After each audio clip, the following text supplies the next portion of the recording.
இருக்கான். ஆனால் அரசியல் வேலைகள்லாம் இருக்கிறதுனால அவனால் எங்கேயும் போக முடியல. சரி, ஆனால் மனசுக்குள்ள சந்துக்காராம ஒரு நாளாவது சேவிக்கணும் அப்படின்னு ஆசைப்பட்டு காத்துண்டு கிடக்கிறான். அப்போ சந்துக்காராமுடைய பெருமை பல கிராமங்களில் பரவுறது. அப்போ அவரோட கிராமத்து பக்கத்தில் கொஞ்சம் தள்ளி லோஹாகாவ் அப்படின்னு, லோஹாகாவ்னா கிராமம், லோஹாகாவ் அப்படின்னு ஒரு கிராமம். இன்றைக்கும் அதெல்லாம் பூனா பக்கத்தில் இருக்கக்கூடிய கிராமங்கள் தான். அந்த கிராமத்துக்கு நிறைய பேர் வந்து எங்கே வாங்கோ அங்கே வாங்கோ பஜனை பண்ண வாங்கோன்னு கூப்பிட்றா. சந்துக்காரம் எல்லா இடங்கள்லையும் போய் அழகாக பஜனை விட்டலன் நாமஜபம்லாம் சொல்கிறார். அப்போ அந்த கிராமத்தில் ஒரு விதவை ஸ்திரீ இருந்தாள். அவளுக்கு யாரும் கிடையாது. ஏதோ ஒரு சின்ன வீடு இருக்குது, அழகாக அதில் இருந்துட்டு ஏதோ சாப்பிட்டுட்டு வேலை பண்ணிட்டு இப்படி வாழ்ந்துட்டு இருக்கா. அவள் ஒரு நாள் சந்துக்காராமுடைய பஜனைக்கு வந்தா. சந்துக்காராமுடைய பஜனையெல்லாம் கேட்டா. ஆச்சரியமா, பாண்டுரங்கா பண்டரிநாதா பண்டரிநாதா பாண்டுரங்கா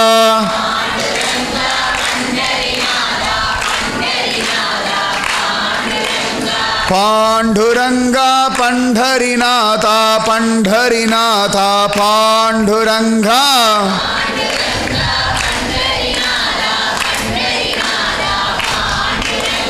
दीनदयाळा पांडुरंगा भक्तवत्सला पंढरीनाथा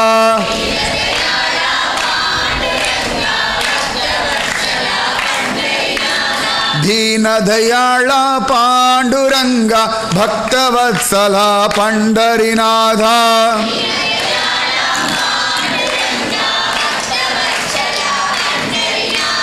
पांडुरंगा पंढरीनाथा पंढरीनाथा पांडुरंगा.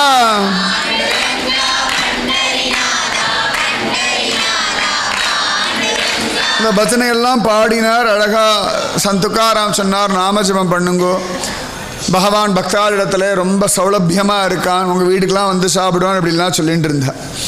அப்போ அந்த விதவை ஸ்திரீக்கு ஆசை வந்தது.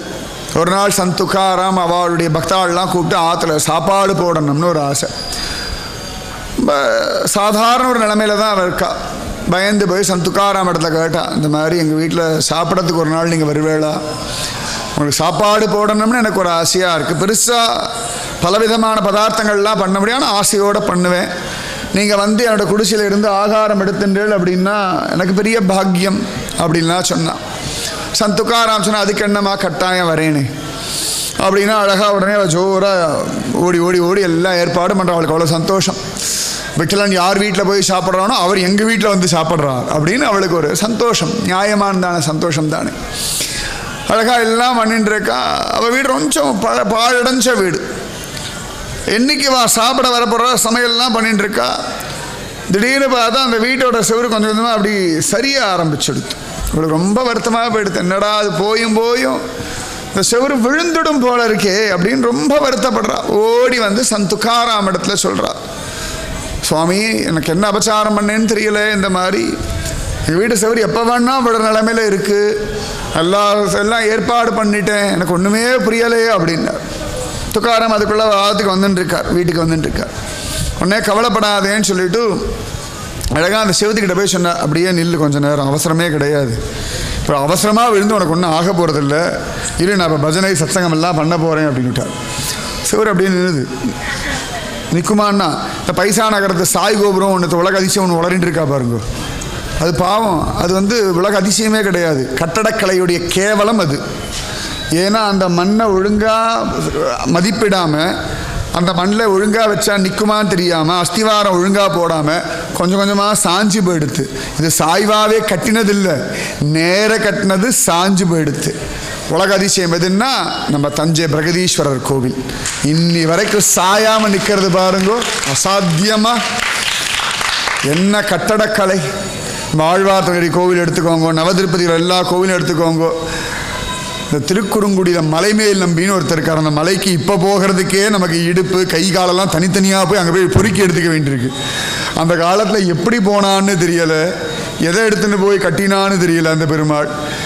இவர் ஒரு கதை அப்படின்னா, திருப்பதி 7 மலையை கடந்து போய் நமக்கு 7 மலை ஏறி போய் ஒரு 4 மணி நேரம் ஏறி போய் பார்க்கறதுக்குள்ளே இந்த பாடு.